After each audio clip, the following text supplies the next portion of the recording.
Welcome back to the EO Wonder Podcast, the podcast by the Entrepreneurs Organization, where we bring you the entrepreneurs and thought leaders who amaze, astonish, and inspire.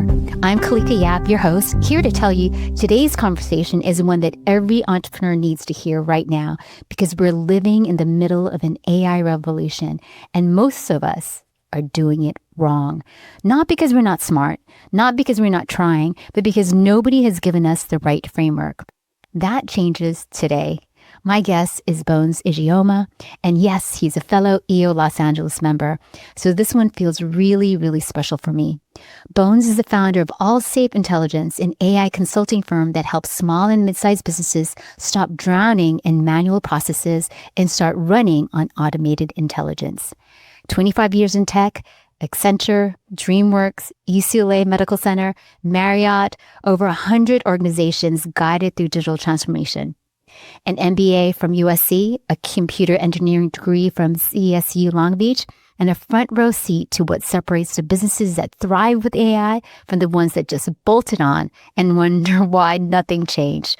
Bones, I'm so glad that you're here. Welcome to the EO Wonder Podcast. Yeah, Kalika, thank you for having me. Happy to be here. So we met a couple of months ago. Well, no, actually last year, right? That's right. Mm-hmm. You recently joined EO. We were having breakfast. We have this thing called the Breakfast of Champions. And I'm so thankful that I sat next to you. Yep. Because what we did was we talked about AI. Yeah, that was interesting. So as a new EOLAer, I am going to as many events as I possibly can so I can meet all the fellow chapter members. And the breakfasts are great, because you start your day off right and you're able to meet other people that are doing business. And also there are other members of other entrepreneur organizations that showed up there as well. So I made some amazing connections that morning. Yeah. You also met Ryan. I met Ryan. Yeah. Yep. And that morning, Ryan actually inspired me to look at a vibe coding platform that I'd never used before.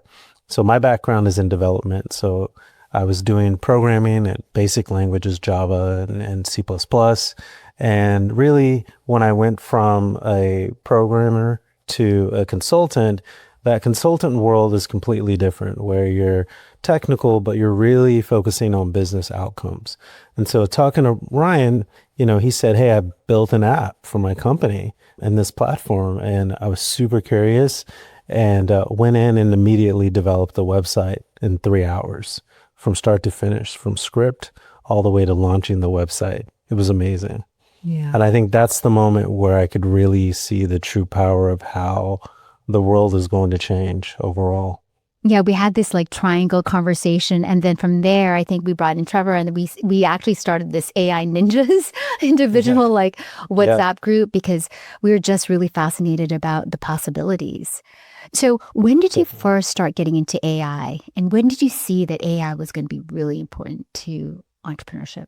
Yeah, it's funny. My wife and I were on our honeymoon in a Big Island. And this was December, about the time that ChatGPT 3.5 came out. So 3 years ago? 3 years ago. And we're sitting there and she leaned over and she says, hey, have you seen this new AI thing that writes poetry? And, she's really big into poetry. And she said, yeah, you can put anything in there. You can write a poem about anything. And so we played around with it, and it was pretty novel but fun. And at that moment, it just seemed like something cool to play around with. But then once I really started to interact with the AI, I really started to have dialogue. I could really now see the power. So where did I start? I started using it to write documentation at my company. So we started writing SOPs and documentation and really taking the manual, boring work. And, I don't know about you, but most of my staff is not super excited about writing documentation. Right. And so for those people, SOP is? Standard operating procedures for our company. And ultimately, we started to do that, and we realized, we can do this really efficiently. Then we started to do other things. We started to use it for brainstorming. It became sort of like a idea partner, so to speak. The real change for me happened about June of last year, where we're now seeing some really, really advanced models We're now, AI is hallucinating much less. Google's in the game, XAI is in the game. So we're starting to see big players, big budgets. And now the AI is at a point where it's smart enough to do real work. Agents can do real work. And instead of just being your idea partner, now you can delegate tasks and responsibilities to AI and have a reasonable expectation that you'll get a consistent outcome. And so from there, that's when AllSafe Intelligence was born. I'd already been launching AI within my company over the previous, 6 months prior to that. And again, it moves fast. So we started January of last year. By June, we had already launched AI within our organization. July, we were ready to start doing AI for customers. And this felt super natural to me because in my work as a consultant, we did digital transformation, right? So we were really involved in looking at how technology can help a business grow, develop, how we can go paperless was a big thing, go to cloud, cybersecurity. How do we integrate all of these silos of data and people into one unified platform, such as an ERP? AI is the next natural transition of that we've seen. Wow. That's great. And so you also were doing some projects with the government, you were That's saying right. earlier. Yeah. So one of our first clients was working at LAX to provide IT support for retail and concessions locations within the airport. We've now started to integrate some really great AI solutions that help with human resources, that help with back-end operations. And we'll talk a little bit more about my 3 business engines that we go over, but we looked at the engines that were related to this organization, and we've implemented AI to help those leaders be more efficient and do less of the manual, boring work. Yeah. Well, yeah, let's dive into the 3 buckets. Sure. I think it's acquisition, operations, That's right. Customer experience. experience. That's right. So the AllSafe Intelligence framework really goes back to the root of my consulting days. And what we've done is we've tried to figure out what's the DNA of every business. And every business has 3 engines that drive it. One is the customer acquisition engine. So how do you go and get customers and achieve new revenue targets? The second is the operations engine. So once you bring those customers in, how do you deliver the service? How do you sort of work with that customer on an ongoing basis? And then the customer experience, the customer service, how do you retain those customers and keep them engaged and happy going forward? So what we do is, we say, how do we help all those engines work really well together? And how do we plug in AI to make those engines work more efficiently? And most business owners, when they look at AI, they're only looking at one engine, probably the one that's the loudest and the most broken. But what we see is the real magic happens when you expand all the engines and you have all those engines integrated with AI agents, AI workers, AI employees that are communicating with one another. Yeah, you had spoken to our EO forum, I think a week ago, and you had mentioned that a lot of entrepreneurs are doing it wrong because they're simply using AI to bolt on to their existing workflow. Right. That's it. Yeah, we call it the bolt-on trap. And the way I look at it is if AI is just helping you do your current process better, that's what we call bolt-on. So you're just bolting it onto your existing process. What we want is for AI to allow you to do things that you couldn't do before. That's the difference. So we want to make sure that you've got AI plugged in and it's enabling your business to do something you couldn't dream of before in a much more efficient, much more consistent way. Let's unpack that a little bit. Sure. So with the AI bolting on, give us an example of how someone could bolt on to an existing workflow. Yeah. So usually when we see bolt-on, we see examples such as, let's say that you've got document processing, right? So you've got invoicing and processing invoices. So typically you'll go in, you might have AI read that invoice, maybe convert it into an Excel spreadsheet or a CSV, and then that CSV you can then import into your financial platform, right? So you're something you'd probably do where you take the information and then you manually type it into your accounting system. That's what we call bolt-on. We can have AI make that process more efficient, but what if you had the AI system access to its own mailbox. It could read all the PDFs that were attached to the emails. It could parse them, read them, and then enter it straight into a system that's available for human final review before it goes into the platform. That's an entire transformation of the process. Yeah, because right now people are using AI simply to write better emails. That's right. Or write better marketing copy. That's right. Why is that wrong? Not wrong, but like, why is that just super basic? Yeah, it's limiting. So, what we want to look at is you're the director, you're the sort of manager of a team. And the way it works is you typically a lot of people currently with AI, they're sort of giving the AI instructions. AI goes to do the thing, and then they come back, they give you new instructions, and then they send AI off to do the thing. But now with agents, you can say, here's the outcome that I want. Here's what I want you to accomplish. Certainly come back to me with any questions. But when you're outcome driven instead of task driven, which is where you want your best people to be, so you want to also do that with AI, that's when you're really going to see the true power of it. So you can say task driven is more the chat approach, agents are more outcome driven. Right. Like, so for example, something that we're working on in our company is for acquisition, coming up with a way to go through the web, try to get, potential clients, automatically doing an audit on the website, and then automatically creating the audit, and then creating an email, and then creating a way for them to make an appointment via Calendly. Would that be considered more of a digital transformation, or is that still? No, that's a full digital transformation. So if you're bolt-on, the way that you do bolt-on would be each of those processes involve the human for it to go from one stage of the process to another. So let's say that you start with, okay, here's my prompt where I go and do research, and you type in that research prompt, and then you get a response from that. And then you take that response, and then you use another prompt to draft an email. And so then you get a really nice email from AI. And then you use another prompt to then create the presentation. So all that requires you to kind of babysit the process throughout. That's what we call bolt-on. Things you were doing before much faster, but you're still involved in the process. The AI agent version of that would be to create skills for the AI to do each thing. So one AI agent has the research skill. The other AI agent has the skill for writing and drafting emails that are personalized.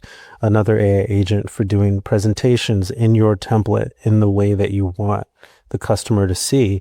And then now you give the outcome. Here's the customer, create a presentation, and then you've built a skill where it just goes through and does that process all the way through. And then it pulls and calls on agents that do specialized skills along the way. So now you start with what you want and you finish with the outcome that you want. Which is a client. Which is the client, exactly. Which equals so that would be an revenue. Example of optimizing that revenue engine right away. So and that's a big revenue part of growth. what we do. That's correct. Right. Wow, that's so exciting. It's amazing. Like, when we saw agents sort of start to evolve into where they are now, where you can now have teams of agents that work together, that have the ability to communicate. So you have your research agent communicating directly with your email agent or your presentation agent. That's really when we started to see the power. And it went from just now you've got an agent that can browse the internet. So it can browse your computer, go on the internet, find information, fill out forms. I'll tell you, even when I was preparing for this podcast, I had my agent go in and fill out the form that's required for me to come here. Yeah, so I've already got everything in a skill that's developed for my bio, all of the information that you need, and it knows to go there and use that when it's filling out a form about me. And it Simple as uploaded that. a photo too? That's right. So I've got everything there, and it just goes in and sends it off. Well, it did a great job. I mean, that photo is actually you. It is. Yeah, exactly. It's got everything it needs there, but it has that skill and it knows how to use it. It's Yeah. amazing. You know what I love about AI is just, those government contracts and RFPs are so laborious. That's right. And if you, Any little detail that you miss, you're excluded. yeah, they have a Yeah. matrix, where they number, or they base it on your answers, and then you'll get nixed if you. That's right. Yeah. That's right. Yeah. So I think proposals, any of those kinds of things are now, I mean, it's a common place that they're all going to be done by AI, if not already. They should be. And so we talked a little bit about acquisition. What about operations? Yeah. So operations is really going to be anything that's functioning, finance part of the business or the back office part of the business. So some of the things that we see with AI are reconciliation of invoicing, so PO reconciliation. We also do, even at our company, quite a bit with using AI to do checks and balances. So we'll generate financial reports through Excel spreadsheets, financial projections. We'll use agents for PO processing. We'll use agents to kind of review invoices and make sure that we have all the information. So for example, if we receive an invoice from a vendor, we go into a system to check if we have a W-9, for example, for that vendor. It's fully automated. If not, it'll draft an email requesting it, sending it, and then putting it into the platform. Oh my gosh, I need to do Yeah. that because my assistant is doing that manually. Yeah. Yeah. Wow. And it's just to make sure, you set the script and it just does it the same way every time. Oh my gosh, because it's one of our Basecamp to-dos. Like as soon as we get a new client, the email is sent. But then if that's automatically done. Yeah. And what if you also had the system go in and check off in Basecamp that it did it? That'd be even better. So now the people know what the AI is doing. AI knows what people are doing as well. And what you'll find is with the right type of agent, it can be proactive and they can say, hey, there's this thing on the checklist that I can help you with. Would you like me to do that for you? These are the new sort of level of agents that we're seeing. That is so funny because when my daughter was an intern here at Citrus, she would always be like, I'm done with my work. Is there anything else to do? And I was thinking to myself like, wow, you're the only person that is reality that because she's so fast. Right. Yes. And I'm sure that she's using AI to do her work. Yeah, sure. And I'm sure that she's using it to make her social media post. And I'm just like, wait, you're done? She's like, yeah. And I don't know what that she's trying to do to impress me, but look, you can basically mimic your best employee. Your best people. And then you can also allow your best people to do even more enriching work for them. Right. I think that's a topic we don't talk about right now as much. I think everyone's worried about, is AI going to take my job or is AI going to replace me? I think for the best people, your best people, AI is going to allow them to do better work, more enriching work that is mentally stimulating, not the, soul crushing manual work that they're, sometimes required to do as part of your job. We can offload that to AI so you can focus on that higher level. Yeah, like work. managing hour or like, that's right. Like figuring out how many hours you spent on this particular task and add it to your timesheet. That's right. Yep. Yeah. So a big part of what we do in our workshops with customers is we'll go in and we'll figure out what all of these things are. We'll figure out what are the areas where you've got manual entry, you've got, quality risk issues, you've got bottlenecks, a lot of bottlenecks from one department to another. Things like that. So we look for all of that. And those are the opportunities that we seek in order to implement AI solutions to solve them. And you said interdepartmental communication. That's right. There's always some always friction. Yeah. If you've got more than 10 people at your company, that's an area of focus. Yeah. And that happens between, let's say, the person who's in charge of invoicing and the person who is project managing, them giving them an invoice or even like an out of scope request. That's right. Yeah. Or a lot of times we'll see finance, sales to operations, that's a friction point. Or you see customer service to finance. And all of those departments, if you're lucky, they're all in one system. But like most businesses, you have different platforms that you use for each department. So if you're in a NetSuite, maybe everyone's using NetSuite at your organization, but maybe you've got HubSpot, and then you've got QuickBooks, and then you've got Monday.com, and all of these systems don't talk to each other. And if they do, maybe not the way you would want exactly, right? So, maybe it's a bolt-on problem where you've got AI that just sends data from here to there, but is it really transforming your business in a meaningful way? That's where the agents and basically AllSafe Intelligence can help you. Well, what's interesting is because one of the predictions that I took that digital transformation in the age of AI course from Stanford last year, and they said SaaS companies are gone. And you can see why. Yeah. Exactly what you mentioned several SaaS companies, Monday, right? That's right. HubSpot. And they don't really quite work as well together because they're not together. That's right. Yeah, I think if you're lucky, they've been able to bolt on at least to get a little AI into the system. But I think where I'm seeing the risk for SaaS companies are companies that create a system that's very general, and then you have to hire consultants to customize it for your business. So for example, Salesforce.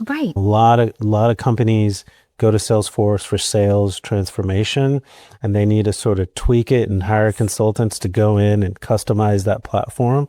With the age of AI vibe coding, with the age of much more valuable, systems that you can do. There's the old adage that you can have cheap, quick, and fast.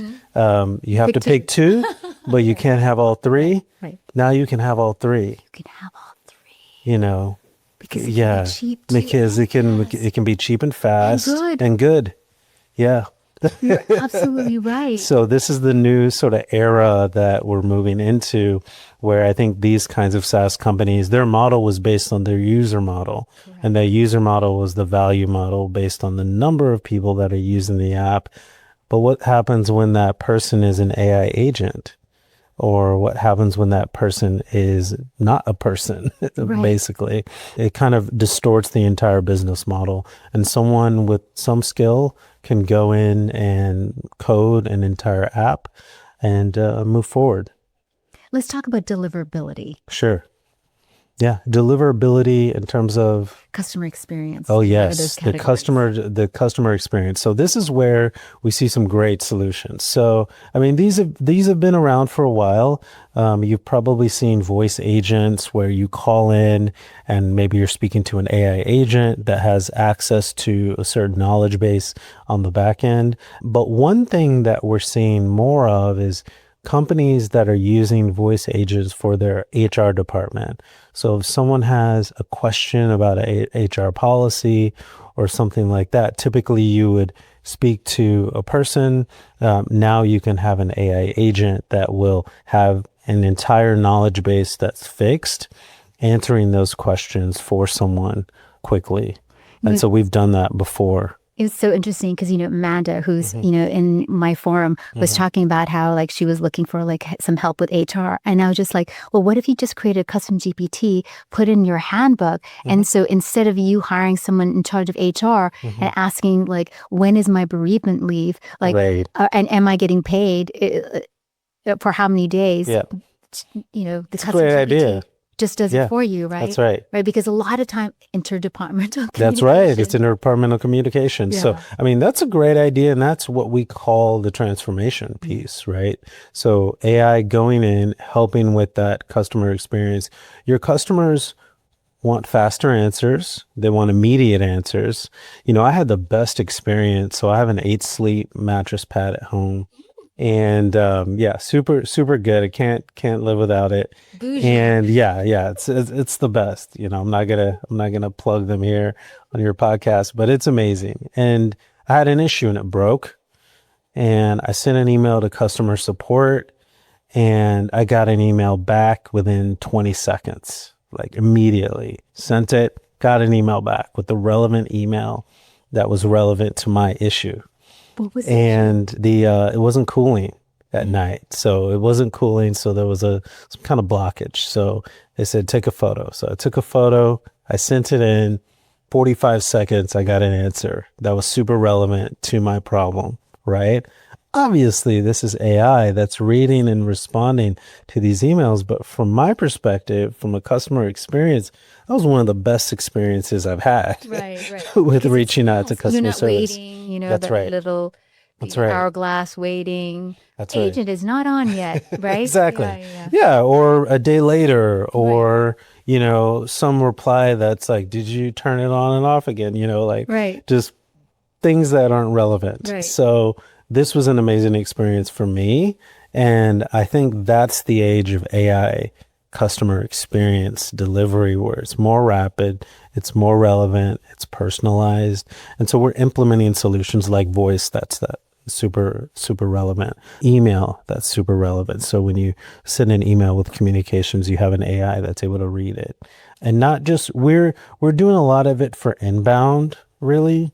I think some of the outbound systems I'm not as confident in yet, but the inbound is amazing and the customers love it and they have a great experience with that. Yeah. I had a call with a client yesterday. He has a VA company. He's based in the Philippines. And I was just like, ooh, you probably need to upgrade your team, Yes. by helping them get educated using AI, because if you're not using AI at this point, then customers will probably not want to hire a team, a VA team, who doesn't know AI. Yeah. There was I read an article that a consulting firm, I think it was Deloitte, reached out to one of their, I think it was actually KPMG. They reached out to one of their contractors, and they're the ones that do audits for KPMG. So they get audited. Yeah. And they went back to negotiate their contract and said, because of the very existence of AI, we're demanding that the economics of you delivering your services has now changed. So they got a discount on their contract. Just because of the existence of AI. So one, it's either you're using it, and so now, therefore, we should get a discount because the economics of scale have changed. Or if you're not using it, good luck, right? Because everyone is. So I think the very existence of AI is now causing companies to have some leverage with their contractors and the people that they're working with in the labor market. So I think that's also something to think about. But you also have tips on how service providers can overcome that objection. Yeah. I think the idea is just to make sure that as an organization, you have the ability to recognize that regardless of the technology, everything that we have out there, you still need to talk to people. There's an accountability layer that you cannot offload to AI, and that's the value of the relationship, and that's the value with us as entrepreneurs. The relationships that we have are always going to be there, and AI can't replace that. Right. And so I think that ultimately the key is use these solutions, but don't lose the human touch. We still have an accountability layer so that if something goes wrong, you want to talk to a person. You don't want to talk to an AI. And you want to talk to a person who, will tell you the truth. That's right. I mean, we've heard the stories about the hallucinations. That's where right. the AI actually lied when they said, "Did you delete 1,500 table rows from that database?" That's and they right. said no. That's and then right. later on, after they looked in the code, they deleted it. They deleted it. Yeah. So you can't sue that AI, right?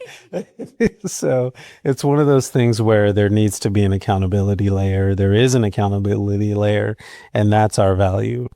And what about blackmail, right? Yeah. AIs who are blackmailing? Absolutely. Yeah. There have been scenarios where it has sort of held data for ransom. I think there was a white paper that was written on that. And I think that ultimately all of these technologies, it's scary for people. It's kind of a whole new world, and it's changing so fast. And, we were talking before the podcast that even I, as someone who is very plugged into the industry, even I am struggling to keep up with the pace of what's going on. I mean, now. 25 years in tech, that Yeah, is no joke. That's right. Yeah. And I've seen it change through different iterations, Correct.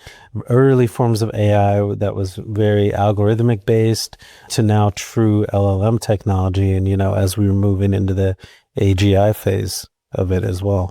Well, I'd mentioned the New York Times Daily podcast where I think the title was, Can AI, come for your job? And literally on air, they made a website in 90 seconds for one of the podcast hosts. Wow. And you were talking about vibe coding just a couple months ago. And you were like, 3 hours. That's right. Now, 90 seconds. Oh, yeah. Immediately. Yeah. 90 seconds. Yeah. So you could, I know AI consultants and groups that I'm in that will do a call with you. 30 minutes after that call, they've created your brand style book. And then another 30 minutes after that, they've developed a website for your brand style book just from doing an initial phone call. And that's it. That's it. And then get paid. Yeah, and then get paid. So I think the barrier of entry is getting lower and lower. So what does that mean? I think what does that mean for us as entrepreneurs as we are looking at the landscape to figure out where we need to move our businesses?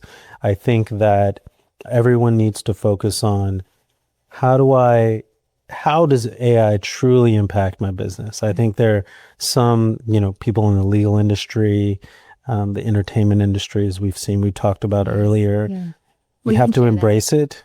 And the idea is that you just continue to embrace this technology, make it a tool, learn it, and use it to help you learn it, right? So I think one of the things we talked about in the presentation is reverse prompting.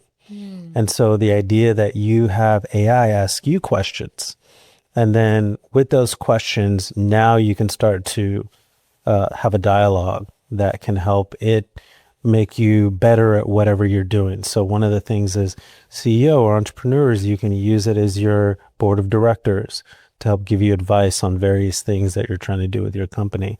Or open up an LLM and say, hey, I'm really scared about where my industry is going and how AI will impact it. Have that conversation with your LLM of choice, with your AI of choice, and brainstorm. Go through the process of trying to figure it out. And by doing that process, by using it, you'll be able to kind of learn how it works, and you'll be able to help prepare your business and the people that rely on us to really think about the future. Well, I asked the LLM, what are some potential jobs in the future? And you're just seeing, what's unfolding. And what they said? Human compliance officers. I'm like, oh, what is that related to?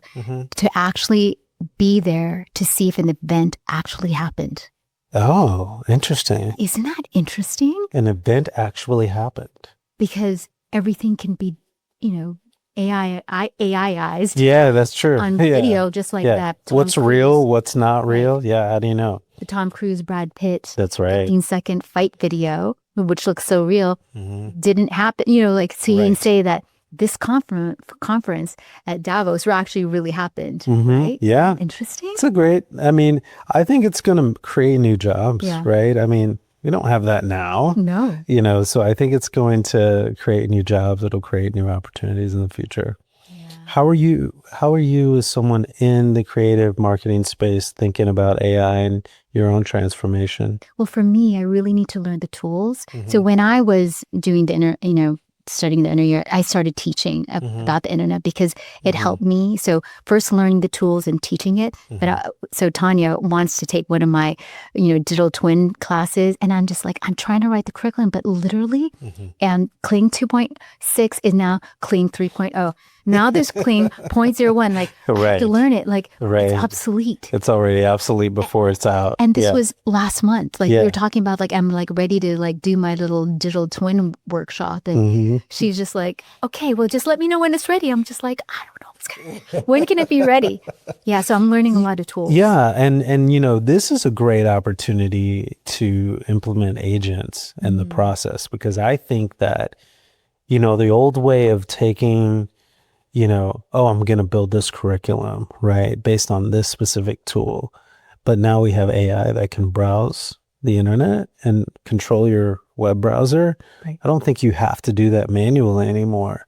I think now you can have, again, the director role and say, this is the outcome that I want, and Really? go in, have the Cloud Cowork or Claude code go in and just execute creating a draft curriculum for you. And if it gets you 80% of the way there, Kalika, you'll take it to the finish line You know from that what? point. I think that's a great idea, because then Yeah. you can just open up and have Loom record That's right. your screen share and just have it like click, like, here, just go to file, then new project, and then it actually can start clicking It can start clicking. and then record it. That's right. And then maybe come up with a script. And it'll just come up with a script. Yeah. Oh my God. This is what you need to do, and this is how you do it. Here's the order in which you should do the curriculum. You can combine screenshots with video. Yeah. Because it's good to have both. I think video is great, but it's good to have screenshots. And because this changes so frequently, you have to create systems around it so that you can keep it fresh as you're going about it. So I think it's just changing the paradigm of, the old way is that you prep, you film, and then you execute.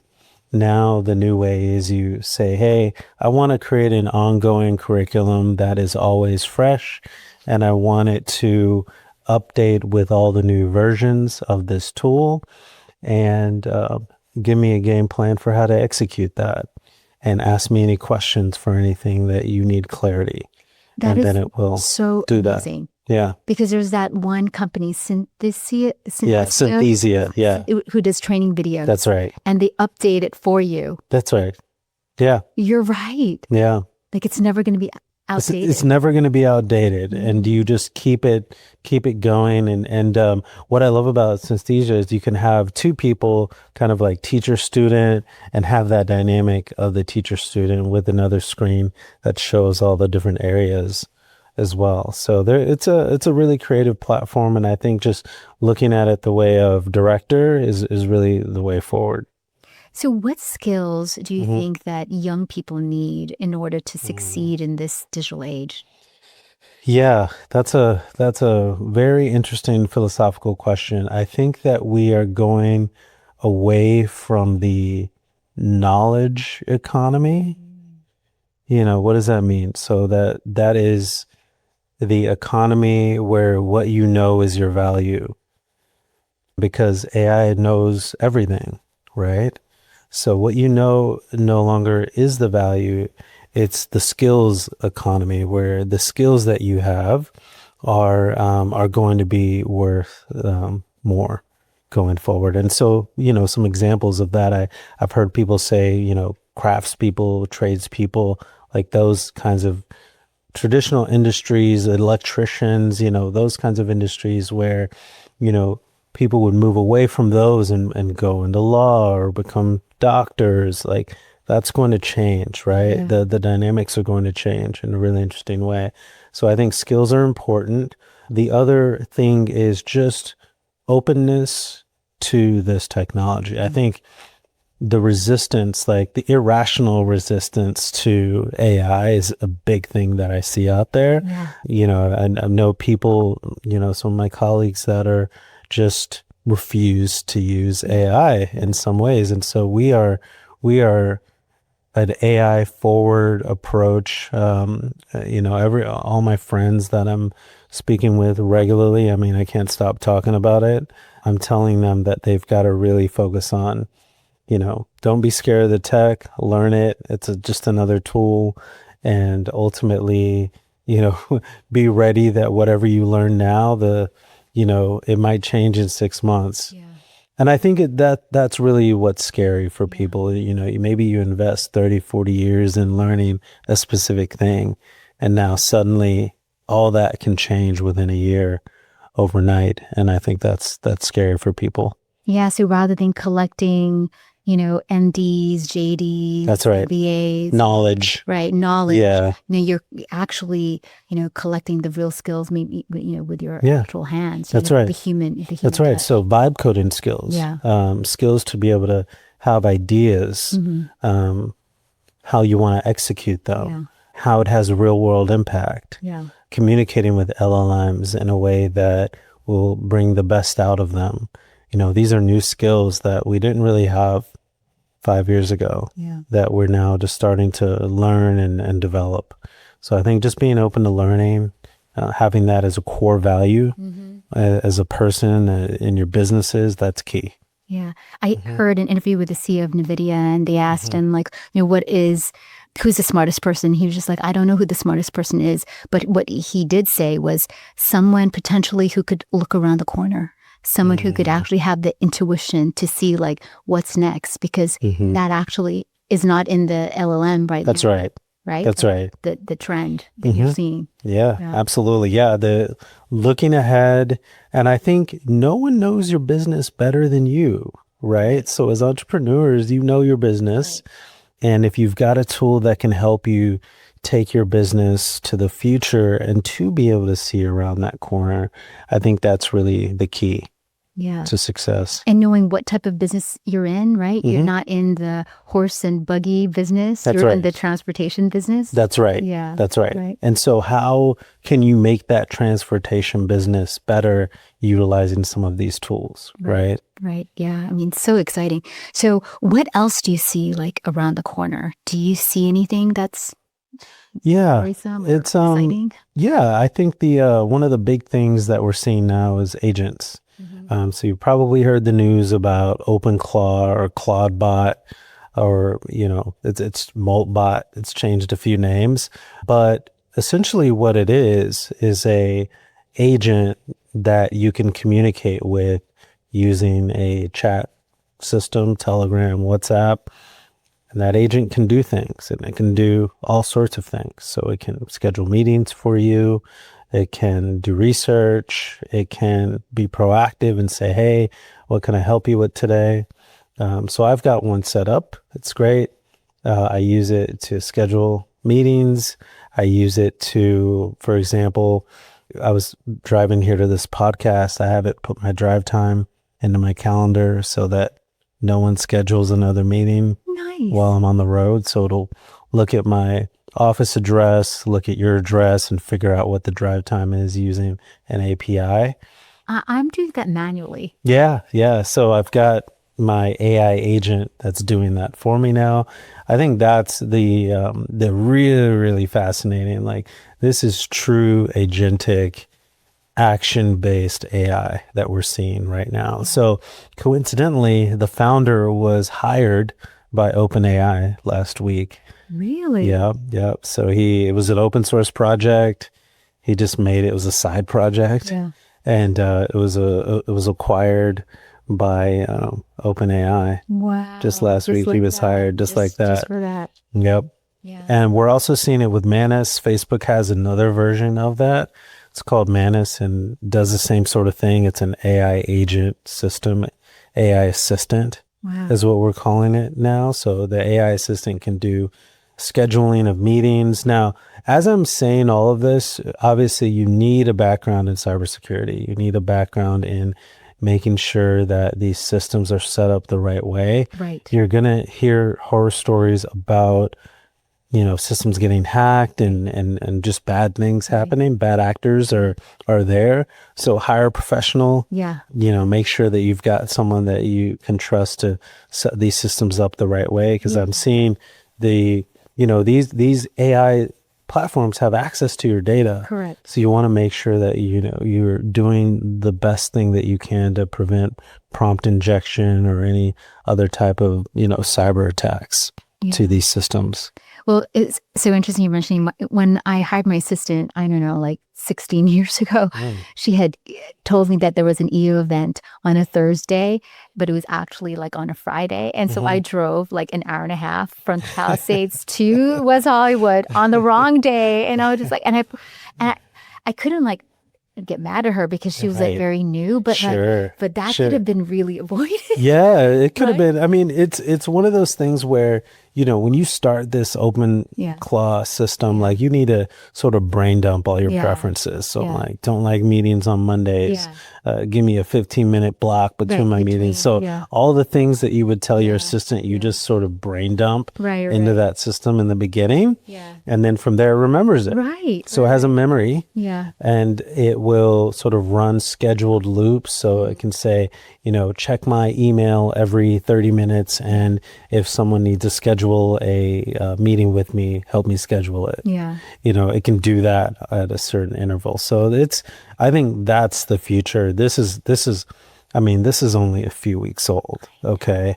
We're now seeing a tipping point. And I think this is right in line with all the software as a service stocks taking a plunge. Is it happening now? Oh yeah, just happened. Really. So now we're seeing software as a service stocks take a plunge, but we're also starting to see some incredibly capable agents and AI assistants that are coming out. So I'm really excited about that. I think this is the first time where it feels like I have AI that's helpful.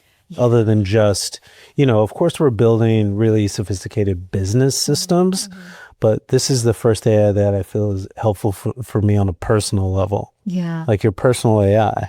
Oh, yeah. Well, what's really interesting is because I thought my superpower was always my assistant because she basically helps me be so productive. But if everyone has their super assistant, and like we're all the same plane, like there's no more, there's no difference. Field, There's no difference in between me and you, so they can pick you. Right. And I mean the idea here is also, again, you and I can sit down and we can type and use ChatGPT, and there are different levels of how you would use that system, right? There are levels to this. The beginner prompter, the intermediate, the advanced builder. So I think that's why the skill economy is where it's headed, because the more skills you have in that area, it allows you to use this technology even better. And that's your force multiplier. That's the advantage that you get. And I think it's likened to like a chef or someone who's building out their skill set in the kitchen. That's right. Really understanding the ingredients, the tools, and then being able to make a full menu later. Because they're understanding how things work. That's right. So that's something I'm really excited about. Oh my gosh. Do you have any other advice for the entrepreneurs that are listening today? We have a global audience. What's the most important thing that they should be thinking about? I think the biggest thing to think about when it comes to AI is really to understand how this technology is going to impact your business for better or worse, and to embrace it because it's not going away, and to figure out how you can make it a force multiplier for your business. So how do you help it? How do you allow AI to help you do things that you can't currently do? And how do you make that a strategic advantage for your business?